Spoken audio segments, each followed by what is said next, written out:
My name is Ethan Carter. I'm 34 and I built Carter Construction from nothing but grit and long nights. I grew up in a neat suburb of Chicago where my dad Mark worked as a claims adjuster and my mom Linda taught third grade. On the surface, we were your average American family steady jobs, a tidy lawn, and weekend barbecues. But behind closed doors, the story wasn't so simple. I was always the responsible child. Straight A's in school, saving my paychecks from lawn mowing, and never asking for much. 6 years younger, Lucas was magnetic, easy smile, the life of every party. Anything he tried, he shined at Little League trophies, improv classes, even sales at his summer job. My achievements earned polite nods, his earned cheers. In high school, I graduated top of my class and won a scholarship to Northwestern. My parents showed up, but only long enough to snap a photo. 2 weeks later, Lucas's baseball team won a regional title. They hosted a porch party bash with family, friends, and fireworks. They even surprised him with a new gaming console. His win was celebrated. Mine was noted. College hit me hard. Tuition, rent, textbooks, it added up fast. My parents covered a quarter of my costs. I scrambled to work 2 jobs and borrow loans. I graduated with debt, but I had a degree and a drive. Lucas breezed through community college on their dime, then took 6 months off to find himself. They paid for it all. At 28, I launched Carter Construction. I spent years grinding long days on job sites, night classes, and business, sleeping on my office couch to save rent. By 32, I had a small team and a growing reputation. Lucas drifted through odd jobs, bartender, barista, bouncer, and pitched a sports bar idea at 27. My parents refinanced their house for his startup money. 8 months later, it folded. They shrugged it off. Last spring, they called me about their estate planning. I assumed fairness, our modest assets split evenly, right? I expected courtesy for all I'd sacrificed. Instead, when the attorney named every asset, our home, retirement accounts, life insurance, and placed it all in Lucas's name, I felt blood drain from my face. He offered me a stack of baseball cards and Grandma's cookbook. That afternoon, I sat in my truck outside downtown Chicago, hands trembling on the wheel. Betrayal burned hotter than the summer sun. I turned the key, determined that whatever came next, I wouldn't be their welcome mat any longer. Every morning, I wake before dawn, the city's skyline etched against a bruised sky, and I linger on my balcony with a steaming mug of black coffee. The house across the street, with its cracked window pane and mismatched siding, holds my gaze an unwitting mirror of my own fractured history. I remind myself, as the first birds begin their song, that love shouldn't demand every last cent or every ounce of your peace. Yet I still taste the bitterness of the probate attorney's words, all assets to Lucas. My chest tightens, not with grief this time, but with a stubborn flame of resolve. I will rebuild my sense of worth from the ground up, brick by brick, before I ever trust my family's definitions of loyalty again, no matter how high the cost. Today, I have to decide whether standing up for myself means stacking legal charges against the people who taught me how to tie my shoes or letting them fall on their own rotten foundations. I step into the office of Carter Construction, where the scent of sawdust and fresh paint feels more honest than any family dinner ever was. I flip open last month's ledger. Profit margins look healthy, but the quarter of my revenue I'd set aside for new scaffolding has vanished into invoices for a lawyer's retainer. My pulse spikes. I considered contesting the will in court, risky, expensive, stirring up every bitter secret my parents buried behind Midwest smiles, but failing to act might feel like admitting that betrayal wins. I pinch the bridge of my nose, wrestling with the knowledge that a lawsuit could destroy more than an heirloom or a house. It could burn down every tie that still lingers between us. I'm not a vengeful man by nature, but justice feels like a moral imperative, and yet if I pursue it, I'll walk a razor's edge between vindication and self-destruction. Later at noon, I slide into Dr. Foster's sunlit office for my weekly therapy session. Her gaze is calm and anchored to my storm. When I confess last night's nightmare of a half-built house crumpling beneath the weight of lies, she doesn't flinch. Instead, she writes in her notebook, "Trust the foundations you build yourself." I tell her how society expects sons to sacrifice for their parents, how filial duty demands blind generosity, and how dangerous it is to question that code. She nods as if she's been waiting to hear this confession, and reminds me that boundaries aren't betrayals but acts of survival. I leave her office lighter, but as I step into the corridor, the echo of the locked probate folder in my backpack reminds me no amount of insight can erase the fractured trust at my family's heart. So I stand in the hallway, staring at the clinic's polished floors, and wonder whether self-preservation requires burning the final bridge forever. That afternoon, I'm at a cramped job site trailer when a knock interrupts my calculations of drywall cost versus labor. Jenna Mercado, a breezy reporter from the Sun-Times, stands at the door in a tailored suit that looks borrowed from a campaign trail. She flashes a notepad and greets me with practiced charm. I hear there's an estate feud brewing in Chicago's construction circles. Mind if I ask you a few questions? My jaw tightens. Public exposure was the last thing I wanted every family secret polished into headline fodder. But something in her clear-eyed gaze suggests she's not here just for sensationalism. She's chasing a story about what happens when the American dream fractures under the weight of family expectation. I let her in against my better judgment, offering her coffee instead of my war stories. As she scribbles furiously, I realize she could become either the catalyst for my vindication or the spark that sets all my hard-won progress ablaze. That night, I light my drafting table lamp and unroll blueprints for the Lincoln Square Community Center, a project I promised to the neighborhood kids. It's more than a building. It's my covenant with people who've never demanded my bank statement or my loyalty, just a safe space to learn and grow. I lace the design with butterfly motifs for transformation foundation pillars carved as interlocking hands for mutual support and windows shaped like rising suns to symbolize hope after darkness. Still, I pause over a jagged line in the mezzanine sketch, a crack that mirrors the one in my parents' old window. Buildings are meant to stand strong, not flaunt their fractures. Yet maybe those very cracks mended with care can become emblems of resilience. I hover my pencil, watching the graphite reflect in the lamp's glow, and wonder, should I erase the scar or amplify it as a testament to survival? A few evenings later, I unwind at Riley's pub with my foreman Carlos and the crew, laughter bouncing off the wood-paneled walls. They chat about site delays and rookie mistakes. I join in, but my mind circles back to the legal memo I received earlier. The attorney's verdict was grim, the will is ironclad, and undoing it would demand proof of coercion. Proof buried beneath decades of casually redirected bank transfers and unspoken assumptions. To challenge it, I'd have to expose every hidden transfer risk, becoming the antagonist in my family's mythology, and bleed money I don't yet have. Then Carlos nudges me. "Boss, you sure you're good? You've been distant." I force a grin and say, "Just plotting my next big build." But inside, I'm plotting something else, how to salvage my integrity without toppling my entire world. The next morning, my phone glows with a forward text from Lucas. "We need to talk. No apology, no greeting, just a demand." Part of me wants to reply, "Come on over, let's settle this."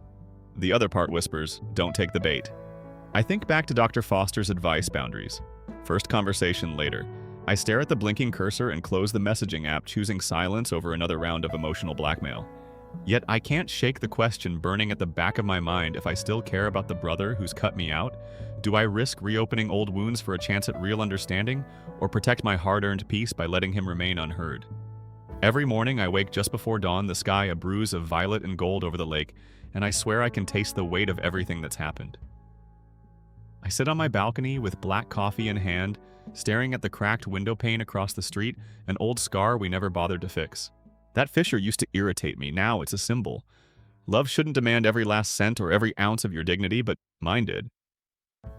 Today I know I need to decide whether to engage in a pitched legal battle I may never win, or to let them watch their own choices unravel without my help. My phone buzzes with Jenna's message. Ready to move forward, the question feels like a challenge. Do I expose my family or bury this feud forever? I draft a reply as I walk to my office, the cold Chicago wind snapping at my collar. My mind churns around the risk headlines and the Sun-Times private betrayals printed in glossy ink. Society insists family is sacred, untouchable. But whose family? The one that takes without asking, or the one that sees you as more than an ATM with 2 feet and a heartbeat? I lean against the frame of my office door, listening to the hum of saws and nail guns, my kind of symphony, honest and straightforward. I imagine Jenna's article titled, "Cracks in the Foundation," the pun as elegant as it is brutal. I hesitate at the send button, finger trembling. Do I let the world in on my shame to force my parents to face it? Later that afternoon, the hall of the community center is empty, except for dust motes dancing in the slant of late sunlight. Jenna waits by the stage in jeans and a leather jacket, a notebook in one hand and a recorder in the other. I place a heavy manila folder on the podium: bank statements, mortgage papers, the will itself. She flips through it, brow furrowing. "You realize how explosive this is, right?" she says quietly. I nod, but before I can reply, she adds, "I also found something else. Your mother kept a journal in '03. She writes about always feeling more worried about Lucas's future than yours." The twist darts through me like a live wire. All this time I thought I was alone and feeling sidelined. With that revelation, everything I believed about my parents shifted. That night, I sit in my living room under the harsh glare of a single lamp typing an op-ed for the Sun-Times.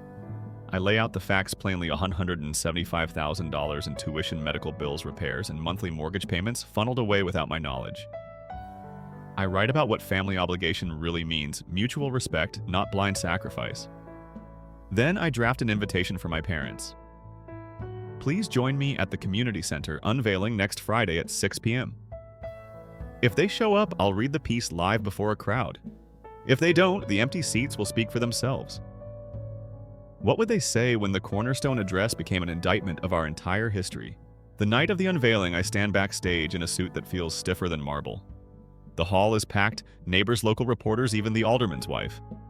I catch sight of my parents slipping in grimly, their faces pale under the stage lights. Lucas is nowhere to be seen. My heart hammers as I step up to the mic, the hush settling like a shroud. I clear my throat, glance at the manila folder, and realize there's no turning back. Every eye is on me, and I'm about to turn the community center, the very symbol of my hope, into our family courtroom. I open the folder and start, voice even but firm. When I was a boy, my family home had a window that cracked, just like this screen's foundation here. I gesture to the slide behind me, showing the broken pane. I spent years fixing everything else but that fracture in our trust. Then I project bar charts, a column for each dollar I gave, a line tracing the remortgage I didn't know about. Gasps ripple through the audience, my parents' shoulders slump. Some neighbors look away. I see the reporter's recorder light blinking. I pause, letting the silence stretch. Social taboo meets lived reality. I'm unsure if I'm delivering justice or committing the greatest sin against my own once beloved family. I close the folder and offer a final thought. True family isn't measured by who takes the most. It's measured by who shows up when it matters without asking for return. Applause breaks like a wave, tentative at first, then growing. Jenna's camera captures every face in the crowd. My parents rise to their feet, and instead of confrontation, they slip toward the exit. In the doorway, I glimpse Lucas standing under the marquee lights, arms crossed, his expression unreadable. In that freeze frame of my brother's silhouette on film, I wondered if forgiveness could ever feel genuine again. The article hits the stands the next morning, a full-page spread under the banner, "Building New Foundations." Social media erupts. Some call me a hero, others accuse me of airing dirty laundry. I scroll through comments over breakfast on my balcony, the skyline gilded by a reluctant sunrise. A text from Jenna reads, "This is my career piece. Proud of you." But another ping is from a neighbor, "Heard your parents are moving away." My chest tightens at the news, yet I sip my coffee with an unexpected calm. They will feel the emptiness of those cracked windows now without my help. And as the city wakes, I realize that exposing the truth might have freed me, but have I also lost the chance to ever go home? Now I stand at a crossroads. Do I use this momentum to rebuild only for myself? Or do I extend a hand to the family that slammed the door in my face? The community center looms behind me, its pillars strong and unbroken. My next choice will define the man I am more than any construction ever could, and I can't help but wonder, what does resilience demand of us once the dust settles? Every morning after the article appeared, I woke to a chorus of buzzing notifications, comments flooding my social feeds, texts from neighbors, and even a few cold reactions from strangers. Some messages lauded me as a champion of fairness, a man brave enough to strip away a family's polished veneer. Others branded me a sensationalist, accusing me of airing private grievances for clicks and cheap applause. I stared at my screen long enough to see how easily truth can fracture into 1,000 competing narratives. My friend Jill dropped by unannounced, carrying coffee and concern, but when she asked if I regretted going public, the lump in my throat told me I didn't have a simple answer. Was I a hero to some and a villain to others? And if even my closest allies doubted my motives, how could I ever know where to place my trust again? That afternoon, I drove out to Lincoln Square to check on the community center under construction. The half-finished walls stretched into a gray promise against the sky. As I rounded the corner, my stomach twisted. Someone had spray-painted "Traitor" in jagged letters across one of the steel pillars. Beneath it, a crude butterfly silhouette, once my symbol of transformation, had been defaced into a mocking caricature. My heart pounded. This project was meant as my redemption song for every cracked promise I'd ever lived through, and here was someone hurling accusations at its very bones. I ran my hand over the rough concrete, feeling the sting of that insult more keenly than any courtroom defeat. If even these blossoming walls couldn't protect me from resentment, what hope did I have of forging anything lasting? That evening, I swung by my childhood home one last time. The for sale sign was gone, replaced by a modest plaque declaring it sold. I stepped onto the cracked driveway where dandelions now poked through the concrete ruptures I once patched with duct tape and paint. The mailbox still carried my name in faded lettering, and I couldn't help but feel the emptiness like a hollow punch to the ribs. This place had been the stage for every slight, every sacrifice I'd made in vain, and now it belonged to strangers who would never know its history. I lifted a shard of splintered siding, my own memory in miniature, and wondered if selling the house meant I'd finally sold off the last piece of the boy I used to be. But what happens to a man when there's nowhere left to return? On impulse, I drove the 30-minute stretch to the retirement community where my parents had moved. Their new condo was a neat box of beige and white among manicured lawns.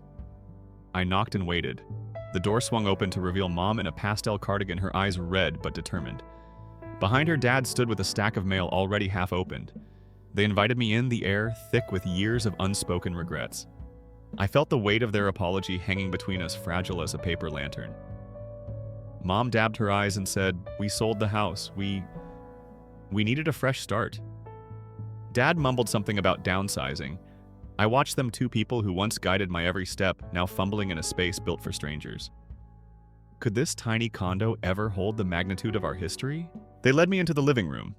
On the coffee table sat a small wooden box, my old playthings, they told me. Inside were childhood trophies, tarnished by time, my Sunday school certificates, a handmade painting of our family under a rainbow. My breath caught. These artifacts felt like genuine threads of memory, but I couldn't tell if they were tokens of affection or guilt-driven offerings to soothe the scandal they'd sparked.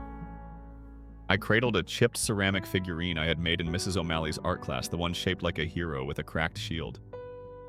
The irony wasn't lost on me. Here I was, holding a broken emblem of strength offered by the very people who'd demanded mine for decades. My voice caught when I asked, "Why keep any of this if you meant to erase me?" And Mom's gaze flickered away. Were these mementos proof that they loved me, or proof they couldn't relinquish their own guilt? My father cleared his throat, slicing the tension. "We want to make things right," he said, voice trembling against the cheap floral wallpaper. He unfolded a revised draft of the will, language softened to split assets evenly again with a clause for joint stewardship of the house sale proceeds. My chest clenched. On paper it looked fairer, but words had never held much weight, and our family actions did. I closed the box and set it on the couch. "I appreciate the gesture," I said, "but what I need now is consistency, not conditional kindness." They exchanged a look that reminded me of the doctor's diagnosis before Dad's heart scare. Serious, uncertain, desperately hopeful. Could a revised will heal half a century of imbalance, or was it just another legal document intended to buy emotional cover? Back in my office later that night, I found a letter from the probate attorney detailing the steep costs of contesting the estate anew. The numbers blurred on the page, lawyer fees, court costs, expert witnesses, all quickly eclipsing the value of the assets in question. I crumpled it in my fist, acutely aware of how easily righteous anger can bleed into financial ruin. Yet I refused to let the fear of expense dictate my response. Instead, I booked a mediator, someone certified in family conflict resolution, and scheduled a session for the four of us.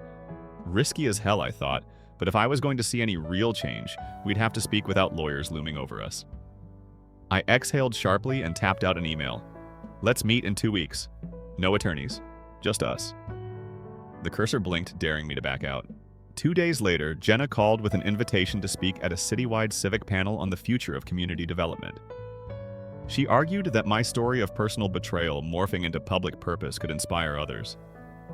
But every time I imagined stepping onto that stage under bright lights and 100 expectant faces, I felt a pit form in my stomach. My business partner warned me public platforms invite public scrutiny. If you fumble this, they'll shred you. Yet another voice whispered, "This is your chance to define the narrative before someone else does." I paced my living room, doubtful and restless. Could I transform my pain into something that served more than my own vindication? Or would I expose too much of my broken past and undermine the hard-won respect I'd built? That evening, I drafted my remarks for the panel weaving in the cracked window motif and the butterfly from Riley's pub. I spoke of how fractures, when mended with honesty, can become the strongest parts of a structure. I planned to display a photo of the vandalized pillar alongside a rendering of the finished community center, urging the audience to see transformation in every scar. Running my pen over the last sentence, "We all have cracks. It's how we choose to fill them that defines us." I hesitated. Was I preaching resilience or preaching perfection? As I stared at the ink bleeding into the paper, the power of symbols struck me anew. A scar can be both a warning and a beacon. Which would my center become? On the night of the panel, the auditorium brimmed with civic leaders, architects, and curious neighbors. My palms sweated as I adjusted the mic. Behind me, the projector flickered to life, showing the butterfly against the defaced pillar. I took a steadying breath and began. "I used to think strength meant giving everything you have. Then I learned that true strength, like a properly built structure, requires deliberate boundaries." I watched faces shift from polite interest to visible engagement. But halfway through, I glimpsed Lucas slipping in a side door silhouette framed by the exit sign. My heart lurched. I hadn't invited him. And yet here he was, witnessing every word meant to reclaim my voice. Could I finish without breaking? After the Q&A, I stepped off stage into the dim lobby, blinking under fluorescent lights. Lucas waited by the refreshment table, arms folded, eyes unnaturally calm. He nodded once before asking, "You really meant all of that?" His tone wasn't judgmental, it was raw, exposed. I met his gaze and said every word. He rubbed the back of his neck, glancing at the mounted photos of the center's progress. "I'm sorry," he said softly, the first true apology he'd ever rendered without blame or entitlement. My heart tightened at its fragility. Could a few uttered words heal months of betrayal, or were they just another gambit in a game neither of us wanted to lose? Quiet settled over us. The hum of the HVAC system felt loud in the hush. I studied Lucas, his shoulders slumped in a way that echoed Dad's posture in that condo, the posture of a man who'd finally recognized his own limits. I realized how much I'd missed him, the way he used to push me on my bike, daring me to ride faster. But I also remembered every time I'd loaned him money, only to watch him squander it. Reconciliation demanded more than a simple apology, it demanded proof through consistent action. Yet in that fleeting moment, I sensed the first stirrings of something neither money nor resentment could buy a brother's respect. But respect alone didn't guarantee trust. As I left the building, the night air felt crisp, clearing every doubt for just a second. Across the street, workers applied a fresh coat of white primer to the vandalized pillar, erasing the word "traitor" for good. The butterfly silhouette was repainted in vibrant cobalt blue, its wings intact. I watched until the crew packed up their brushes and left. Under the street lamp, I slipped my hand into my coat pocket and found the small box of my childhood keepsakes I'd left behind. My thumb brushed over the smooth ceramic hero's shield. Then I walked toward my car, weighing two truths the world was watching, ready to applaud or condemn me as it chose, and yet, amidst that glare, building something lasting meant forging a path that belonged only to me. As the engine rumbled to life, I wondered which cracks I'd choose to fill next. Every morning after the panel, I dragged myself out of bed before sunrise, the city still half asleep, while my mind raced through the fallout. My phone lay next to me, screen glowing with new messages, a mix of praise, scorn, and one that froze my blood, an email from Alderman Ruiz's office. They'd received a petition from a local development firm. If Carter Construction doesn't finish the Lincoln Square Community Center by December, the city will rezone the parcel for high-density condos. No exceptions. It was a bureaucratic guillotine hovering above the one project I'd staked my reputation and my family's fragile redemption on. I sipped black coffee on the balcony, staring at the blank page of possibilities and threats. My community pillar could be torn down not by wrecking ball, but by legal loophole, and I needed to decide: throw more money into an uncertain project or watch everything crumble before my eyes. By mid-morning, I found myself in the alderman's sterile conference room, flanked by two representatives from Greystone Developers. Slick suits, polished smiles, and a city planner who looked like he'd swallowed an entire binder of zoning codes last night. They laid it out clearly: Greystone would fund completion if I sold them half the upper floor for luxury lofts. They even dangled an extra sum to cover my parents' condo relocation expenses, a lifeline if I ever wanted to make things right with them again. The catch: they'd hold the final permit hostage until they saw the deed. I pressed my fingers to the table's cold veneer, tasting the metallic tang of compromise. The project I envisioned, free art workshops, safe after-school spaces, would be veiled by private balconies and sky-high rents. I swallowed, hard voice unsteady, when I asked, "What about the kids who need that space?" The planner shrugged. Policy is policy. So here it was: build a real estate playground for the wealthy, or risk the city stripping me of my one chance to heal my community and maybe my family through honest work. I stepped back into the corridor, heart pounding. Do I bargain my vision for survival? That evening, I drove south to Wicker Park, where Alexandra's design studio glowed behind a wall of industrial windows. She looked up from her drafting table eyes, softening when she saw me. I barely made it to her before she pulled me close. Over the hum of her CNC machine, I confessed the alderman's ultimatum. Her jaw tightened. "You can't let some developer turn your center into condos," she said, cupping my face. "That space is more than bricks, it's love." She paused, then added quietly, "I got an offer in San Francisco, big firm, great benefits. I'd have to move in 2 months." My chest heaved. Here was someone who believed in my mission, yet her path demanded a risk that could leave me alone again. I reached for her hand, voice catching, "I need you here." She smiled through uncertainty, but her eyes flickered to the cityscape beyond her window. "Promise me you'll choose what makes you happiest," she said. And just like that, I realized my fight for the community center might cost me the relationship that had become my sanctuary. The next morning, I sat in a sunlit room above an old church on Wellington Avenue, accordion-style chairs circling a round table. Across from me, my parents and Lucas fidgeted in stiff polyester blends like actors forced into a role they didn't want to play. Our mediator, a patient woman with silver hair and a gentle voice, opened the session. "We're here to rebuild trust." Before we could begin, Lucas leaned forward, brandishing a crumpled letter. "Mom wrote this 5 years ago. I'm more afraid for Lucas's future than mine own." "You never showed it to Ethan." The room jolted. My mother's face ghosted white. Dad's shoulders slumped. I realized I'd assumed I was the only one who felt sidelined, but Lucas had wounds of his own. The mediator took the letter, smoothing it flat. "Acknowledging the past is step 1, she said softly. I exhaled. Watching the paper that first shattered both our childhoods now lie between us, proof that forgiveness might begin with shared pain. But would confronting that truth pull us closer or drive us irreparably apart? Back on the job site, I stepped through the skeletal framework of the center, inhaling the scent of concrete and ambition. Carlos met me with a furrowed brow and a clipboard heavy with bad news. The geotechnical report flagged unstable subsoil under the southeast quadrant where we planned the art room. Without reinforcing pilings, that wing could sag, crack, even collapse. The cost to fix it, over $50,000, wasn't in our budget. I pressed my hand to a steel beam as if seeking strength from the pliable metal. Every risk seemed to compound parents, to placate a lover torn between cities, a developer circling like a shark, and now the ground itself refusing to hold. I felt the weight of every promise I'd made, each pillar I'd vowed to set up right, and wondered if my own foundation was just as shaky. I met Carlos's eyes and said, "We find the money." His hesitation spoke volumes. Sometimes courage means gambling everything on one last bet. That night, alone in my drafting loft, I stared at the butterfly mural I'd designed for the art room, cobalt wings arcing above an open window. With trembling fingers, I traced the lines, imagining them lifting the broken pieces of our family and community into something new. But beneath the layers of optimism, I saw the graffiti scar. Traitor loomed in my mind, a reminder that every act of creation carried the risk of defacement. I opened my laptop and drafted 3 emails, one to Greystone to push back on their condo proposal, one to Alexandra, offering to match her relocation package if she stayed, and one to the alderman's office pleading for an extension on the zoning deadline. Each message felt like staking a claim in shifting sands. I hovered over send, uncertainty, coiling tight in my chest. Would speaking up make enemies of my only allies? Before dawn broke over Chicago the next day, I found myself dialing Lucas's number. When he answered with a cautious, "Hey," I swallowed hard and summoned the resolve that had carried me this far. "I've got a plan," I said.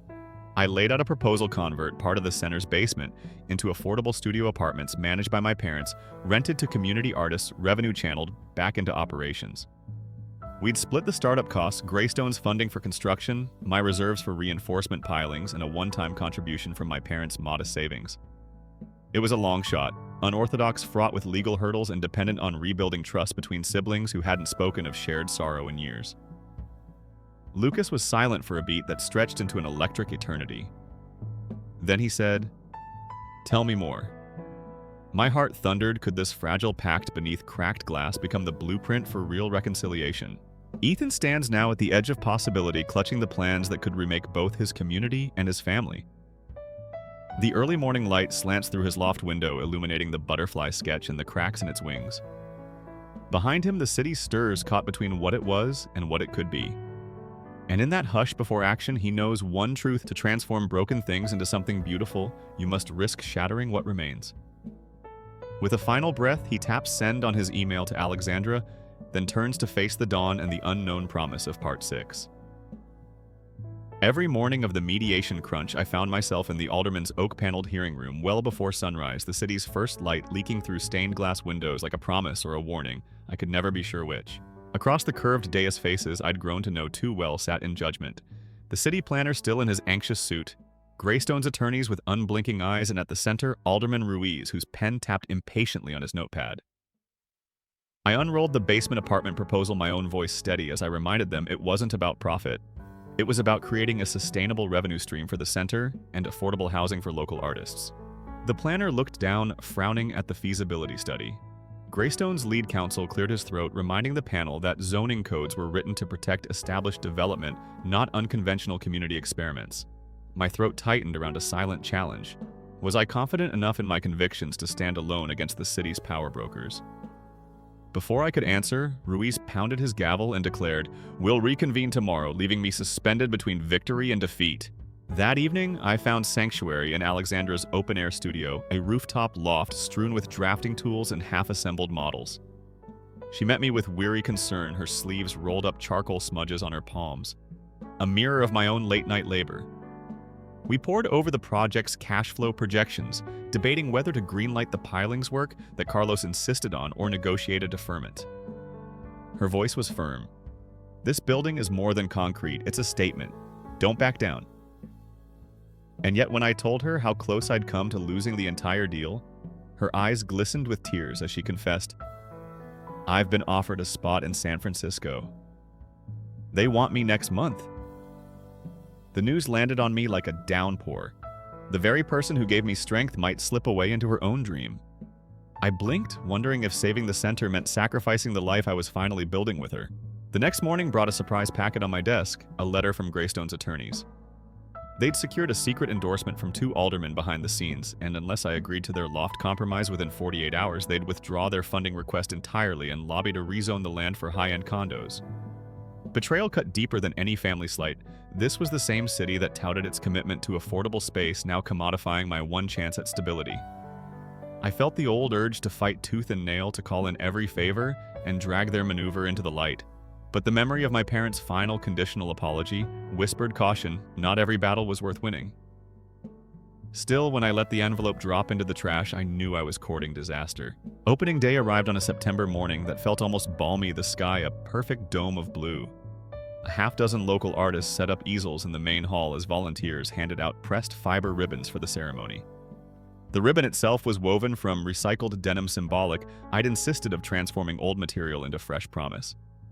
As the crowd assembled, neighbors, city officials who'd begrudgingly supported us, and those same Greystone attorneys surreptitiously filming the mayor approached the lectern.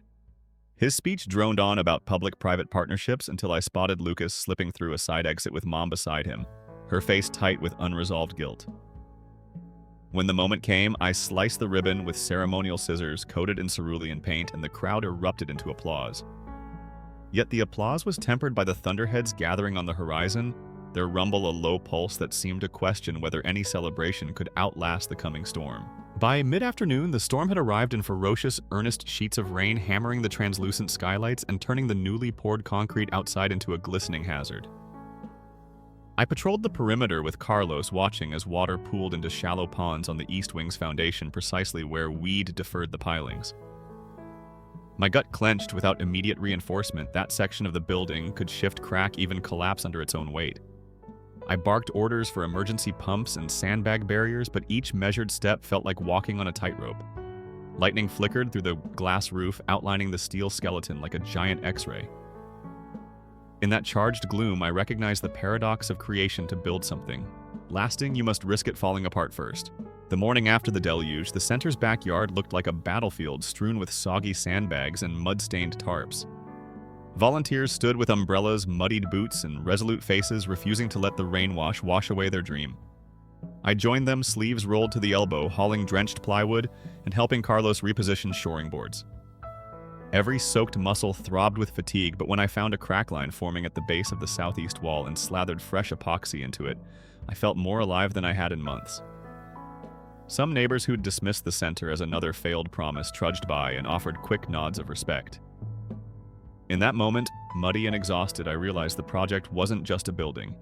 It was a testament to shared resilience. And if I could rally this ragtag army of believers after nature's assault, maybe I could weather whatever social or personal storm lay ahead. 2 weeks later, in a small, tastefully lit hall inside the center, I hosted a gathering for the very community we aim to serve. Long tables bore homemade casseroles and mason jar floral arrangements donated by neighbors. Lucas hovered near the buffet, uncertain, but when I spotted him, I waved him over. He approached with cautious steps, carrying a stack of flyers for a new pop-up coffee shop he wanted to open in our lobby space, a way to generate ongoing revenue for artist stipends. I raised an eyebrow, impressed by the entrepreneurial spark I'd all but resigned in him. "No more bailouts," he said quietly, handing me a draft partnership agreement with Mom and Dad as silent investors. The offer was half tribute, half challenge. Can we turn exploited space into shared opportunity? As our hands clasped over the papers, I felt both hope and dread. Rebuilding family ties required more than paper promises. That night, after the crowd thinned and the last plates were cleared, my parents found me in the gallery hallway where the butterfly mural glowed under spotlights. The cobalt wings arched over a mosaic of reclaimed mirrors, each shard reflecting a piece of ourselves, our community, our mistakes. Dad cleared his throat, voice thick with emotion. "Son, we're proud of you. You built something real." Mom dabbed at her eyes, adding, "We're sorry for every time we boarded up our own cracks instead of fixing them." Their words felt as tentative as a first step on ice. I placed a hand on Mom's shoulder and said, "I forgive you for every cracked promise, for every lesson I learned too late." The three of us stood there in the hushed shards of mirror, catching flickers of light, and I wondered if forgiveness could ever be strong enough to hold us together. That weekend, under a crisp autumn sky, I stood on the balcony of my new home, an oak-trimmed bungalow I'd finally purchased, walls sealed, roof intact. No duct tape patches in sight. In the distance, the community center's windows glowed with activity art classes, rehearsal groups, volunteer planning sessions. My phone buzzed with a text from Alexandra. "Booked your flight. San Francisco, start date in 2 weeks." My heart stuttered. I'd wanted her to stay, but I also knew her dreams were hers to pursue. I thumbed back, "Take it. We'll make this work." I looked down at the city lights reflecting on Lake Michigan and thought about how far I'd come from a boy who equated love with obligation to a man who understood that true connection is forged in mutual respect and shared risk. The center's silhouette was a beacon in the distance, a butterfly freed from its chipped cocoon.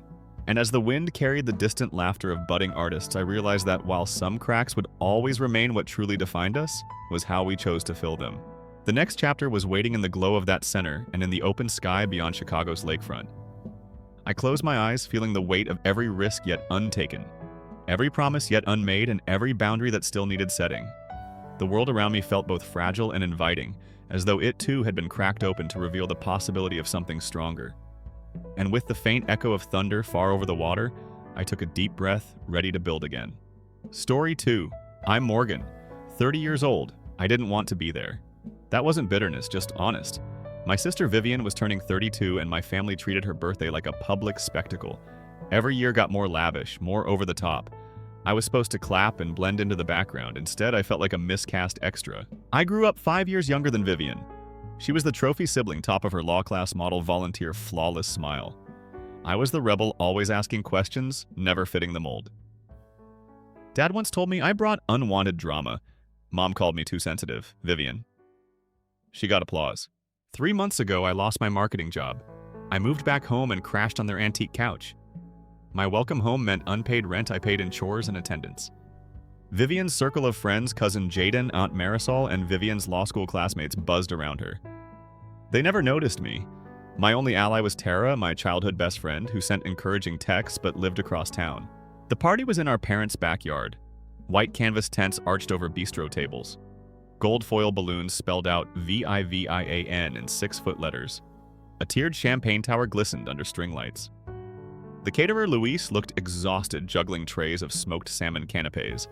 Next to him stood Avery, the event planner, in a crisp suit, checking her clipboard every 30 seconds. I arrived in a thrifted black dress and borrowed heels that pinched my toes. I clutched my phone in one hand and a glass of club soda in the other. I faded toward the buffet table. Plates of prosciutto-wrapped figs sat next to mini quiches. I refilled small dishes for Luis. I made polite small talk with Daria, Vivian's cousin, who asked about my job hunt. I lied that I was applying to boutique agencies. She nodded and walked off. At 8:30, the DJ Aaron, an old high school acquaintance of Vivian's, lowered the volume. He handed the microphone to Mom, who tapped it, then pressed it to her lips like a queen making a decree. My stomach sank. Dad stood behind her leather jacket slung over one shoulder, sipping bourbon neat. Mom cleared her throat. "We're so grateful you all came." She smiled at Vivian, seated on a rose petal chaise. Vivian shimmered in a sapphire gown. "This is my dream celebration." She paused, then turned her eyes, locking on me. Silence fell. Even the crickets stopped chirping. Vivian raised her perfectly arched brow. "Special shout out to my little reminder of what not to be," she pointed. "My dear Morgan, thank you for showing everyone how much harder you can work to still end up with nothing." Laughter burst from the crowd. I stared at the ground. The glass slipped from my fingers and shattered at my feet. The laughter grew louder.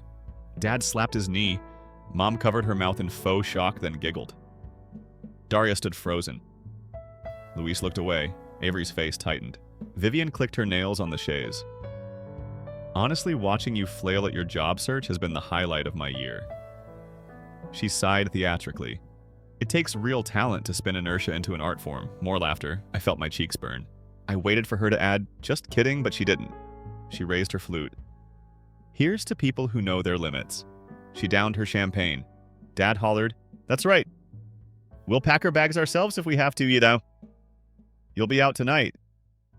The music jolted back on. A disco remix drowned my heart.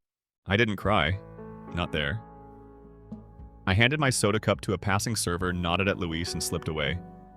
I moved through the house, avoiding the slideshow of family photos on the walls, Vivian's preschool graduation, her college hooding, her wedding shower. I passed the trophy case filled with her awards. My art certificates and journalism ribbons sat in a dusty box on the attic shelf. I reached the spare bedroom, Morgan's guest suite, as Mom liked to call it. My suitcase lay open on the bed. I placed my few clothes inside. My hands trembled, but I forced myself to work. One dress, 2 blouses, jeans that didn't fit right but would have to do. I didn't look back. No one came after me. No one checked in. An hour later, I rolled my suitcase down the gravel driveway. The party raged on behind me like a movie I never wanted to see. I paused at the edge of the lawn. Through the kitchen window, I saw Mom's bright smile. Pure satisfaction. That night, I slept in my car behind a 24-hour gym. The fluorescent parking lot light flickered above. My hoodie became a pillow. My jacket kept me warm. I stared at the roof of the car. My phone lay face down, unread messages from Tara and a half-typed text to Dad. "You really meant it, huh?" I thought about Vivian's perfect life, the custom cake, the monogrammed favors, the Instagram reel she'd edit later. But her real show was here. My humiliation was the final flourish. I felt anger swirl into clarity. They thought kicking me out would bury me. They thought I'd shrivel and disappear, but I wasn't done. I wouldn't beg for scraps of their approval again. Something inside me snapped. Tomorrow, I told myself, I'll find a way out of my car. I'll find a roof, a job, a new name if I have to. I'll build a life that doesn't depend on their applause, and one day I'll stand in a room like that, only I'll be the one holding the champagne tower, and the world will watch as they realize the prize they sealed away. But that was tomorrow. Tonight I lay awake wrapped in my hoodie, listening to the distant laughter. The worst part wasn't the words, it was the sound of people cheering while I was breaking. Little did I know this would be my true beginning.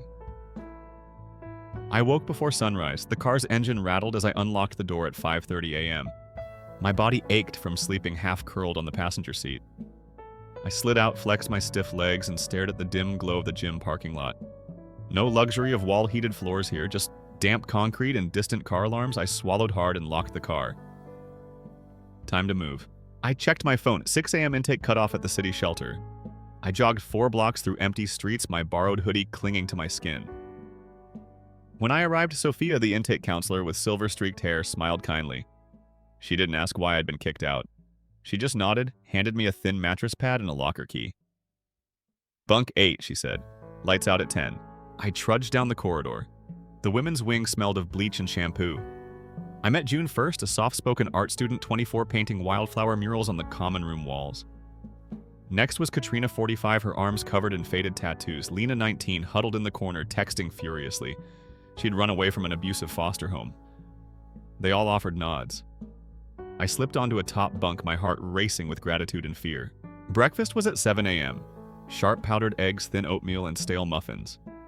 I sat beside Marina, a single mom with 2 toddlers who chased each other between tables. She wrangled them with gentle firmness, never raising her voice. I helped refill their juice cups. She gave me a warm smile. "First week," she whispered. I nodded. She patted my arm. "You'll get used to it." After breakfast, I made my way to JobLink, a small office at the shelter. Mr. Patel, a retired banker, sat behind a desk piled with pamphlets. He offered resume workshops and internet access. I stared at the dated computer and felt a flicker of hope. My fingers shook as I typed Morgan Bradley Marketing and Logistics, then added Seeking New Opportunities. It felt powerful to declare my goals in black and white. 2 leads awaited a night shift cleaner at the Grandview Hotel and a daytime delivery route for City Eats. I chose City Eats. Fewer hours in the bucket room sounded enticing. They handed me a neon vest and a borrowed e-bike. My first tip was 50 cents. I smiled anyway. Pedaling through downtown, I navigated puddled streets and honking cars. Rain threatened, so I tucked my phone under my vest. On my 3rd run, the bike skidded on slick pavement and I slammed into a trash bin. My knee burned. I sat in the gutter rain, speckling the page of my notebook where I'd scrawled Day 1 Survive. Tears welled, but I blinked them back. A voice called, "You okay, Marcus?" A volunteer carpenter at the shelter knelt beside me. He tightened my helmet strap and smiled gently. "Keep going," he said. "You're stronger than you think." By lunchtime, I'd earned $4 in tips, enough for a coffee and a store-bought sandwich. I called Tara. Coffee later, I texted. She replied with 3 heart emojis. I hesitated to tell her where I slept. She'd worry. I left it unsaid. Back at the shelter, I dropped off the bike at Marcus's makeshift workshop, a few scattered tools in a covered courtyard. He fixed the bent wheel and handed me a towel. We sat on wooden crates. He told me about his time in the military and how he found peace rebuilding homes for others. I listened, inspired. That evening, I wandered past a bookstore window. Vivian's LinkedIn post glowed on my phone, thrilled to be nominated for Regional Justice Award. Thankful for the support of my incredible family. No tag for me. My breath caught. I pressed my palm against the glass, looked at my pale reflection. Then I stepped away. My reflection in the dark window was not my future. Back in the common room, June was mixing paints. "Want to try?" she offered. I dipped a brush in blue and drew the outline of a butterfly. The bristles trembled, but the colors felt alive. The shelter walls looked softer afterward, less like a prison and more like a wraparound hug. Over the next week, I fell into a rhythm. Mornings at the shelter, deliveries by day, evening classes with Dina, the retired teacher who ran GED and computer labs. She taught me Excel formulas and basic budgeting. My progress felt slow but tangible. I tracked every application in a spiral notebook. Each pending status was a small victory. One afternoon, I ran into Jaden, Vivian's cousin, outside the shelter's front steps. He froze when he saw me carrying a stack of library books. "Morgan," he stammered, then turned quickly and walked away. I called his name, but he didn't stop. His retreat stung more than the cold shoulder at the party. It was a reminder that my old life had vanished. Still, I pushed forward. I honored curfew, studied at the computer lab, and cooked my own meals in the shared kitchen, boxed rice mixed with canned beans. I learned to savor small flavors. I laughed with Marina as her toddlers dropped mashed potatoes on the floor. I listened to Katrina's late-night phone calls to her teenage son. I cheered when Lena passed her GED practice test. 2 weeks in, I got a call back. The temp agency invited me for an interview as a data clerk at a local warehouse. I borrowed a scuffed blazer from the donated clothes rack. "Nice fit," said the agency rep, glancing at my shoulders. My chest tightened. I exhaled. This was my chance. On interview day, I pedaled the e-bike through humid air. My hands were steady as I logged into the company portal. The panel smiled at me. They asked about my skills. I spoke of spreadsheets and tight deadlines. I didn't mention my parents or the birthday party. I mentioned resilience and teamwork. They nodded. That night, under the hum of fluorescent bulbs, I stared at the ceiling. A text from Tara blinked, "I believe in you." I pressed my finger against the screen. It warmed my skin. I let out a long breath. For the first time, I felt hope bloom. Late July turned into early August. I woke to a call, "Morgan Bradley, welcome aboard. Monday start." Tears blurred my vision as I collapsed on my bunk. I dialed Sophia. Her voice cracked with pride. "You did it," she said softly. I closed my eyes and let the darkness wrap me like a promise. That night, I paused before deleting Vivian's voicemail. I let it sit. I needed a record. A reminder of how far I'd come and how high I could still rise. Tomorrow, I'd clock in as a data clerk. The week after that, I'd hunt apartments. And one day soon, I'd stand in my own space, no velvet tents, no gold balloons, just walls I paid for myself. I woke at 6:00 a.m. to my phone's soft alarm. The sky was still dark. I dressed in my Logan polo and jeans. I grabbed my bike helmet and keys.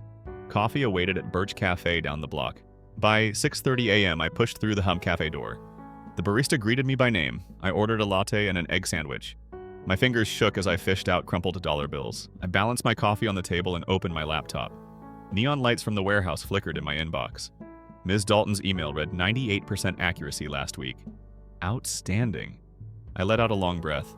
Pride warmed my chest. At 7:15 a.m., I cycled to Logan Data Solutions.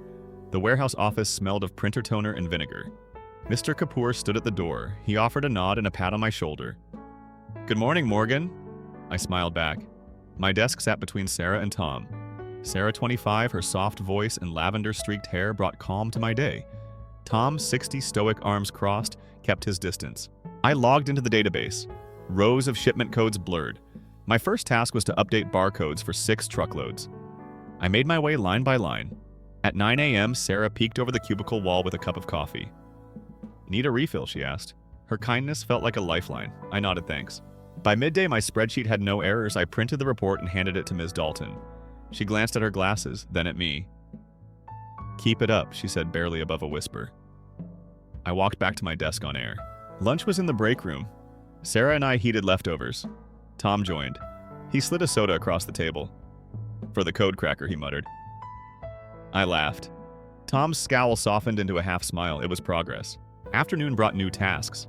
I reconciled delivery logs. A misfiled row caught my eye, a batch marked express but routed through standard lines.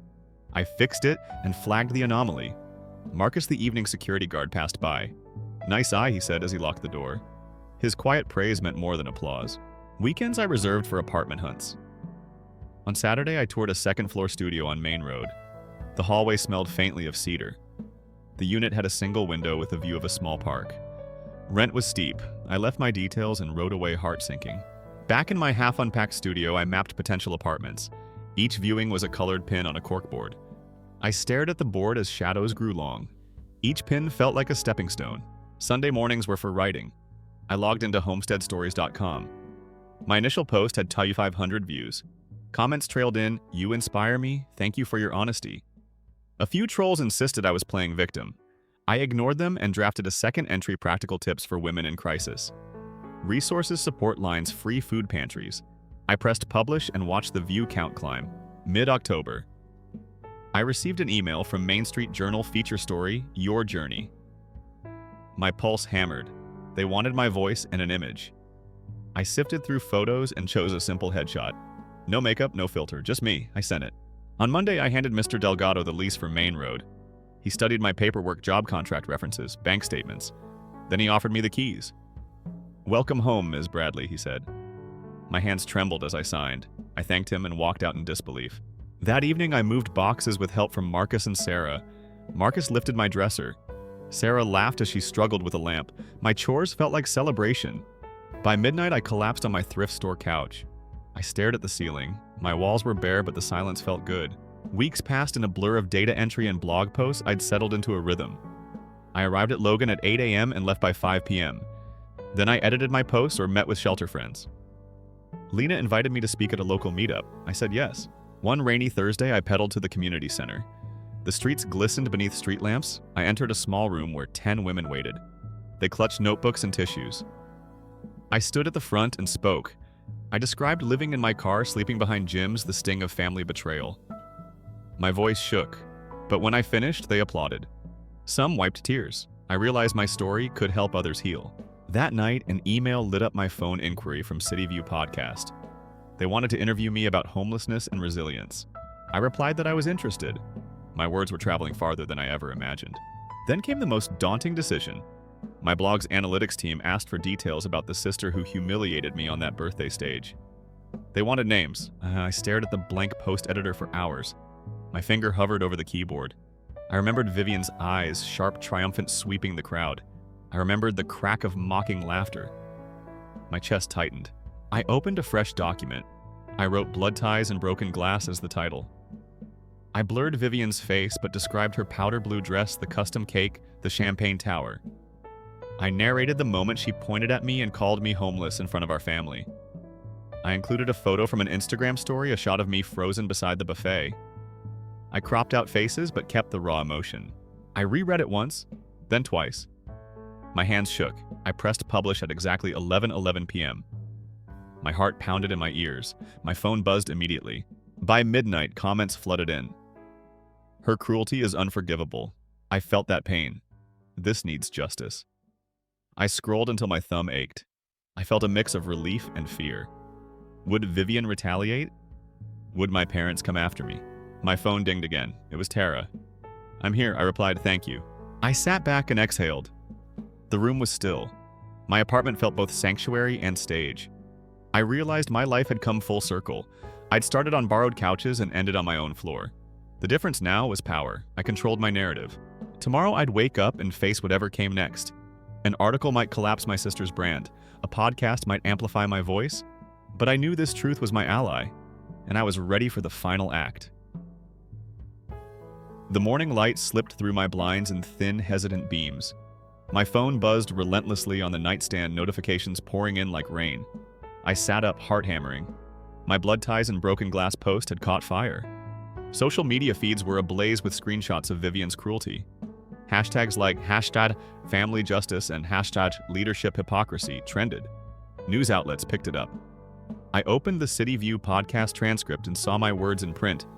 Humiliation isn't leadership. My pulse steadied. This wasn't stoking anger, it was a torch lighting a way forward. By 9 o'clock, I had 20 voicemails. One from the award committee. "Due to new information, we're rescinding your nomination. We apologize for any oversight." Another from the keynote speaker, "I cannot in good conscience deliver my address without addressing these allegations. Your courage forced our hand." I felt a curious mix of vindication and sorrow. I never wanted to wreck Vivian's career. I only wanted the truth to surface. Yet here I was watching her carefully constructed image dissolve. Midday, my phone vibrated with a message from Vivian. 3 words, "We need to talk." I stared at it. My finger hovered. If I responded, I might reopen old wounds. If I stayed silent, she'd keep trying. I typed back, "When and where?" She replied with a coffee shop address in the Loop neutral ground. I paused before locking the screen. I knew this meeting wasn't about reconciliation. It was about reckoning. An hour later, I unlocked the door to Cafe Verity. It was quiet for a weekday. I spotted Vivian at a corner table, her hair tied back, minimal makeup. She looked smaller than I remembered. No sapphire gown, no entourage. She stood when I entered. Her voice shook as she said, "I want to apologize. For everything." She sat and stared at her latte. "I was cruel, I'm sorry." I studied her face. Her amber eyes glistened. But her apology felt rehearsed late. I folded my arms. "You didn't just embarrass me," I said softly. "You weaponized my struggle to boost your image. That's the real betrayal." Her lips quivered. I panicked when the award spotlight hit. I felt pressure to be perfect. She met my gaze. "I never thought you'd fight back." I leaned forward. I did. And it worked. But this isn't about me winning. It's about your integrity. Silence stretched between us like a fault line. She swallowed. "I've lost sponsorships, invites, respect. I understand if you never forgive me." I closed my eyes. Forgiveness felt distant. I opened them and spoke slowly. "I accept your apology, but forgiveness isn't blind. You must earn it." My tone wasn't harsh. It was honest. She nodded, tears slipping down her cheeks.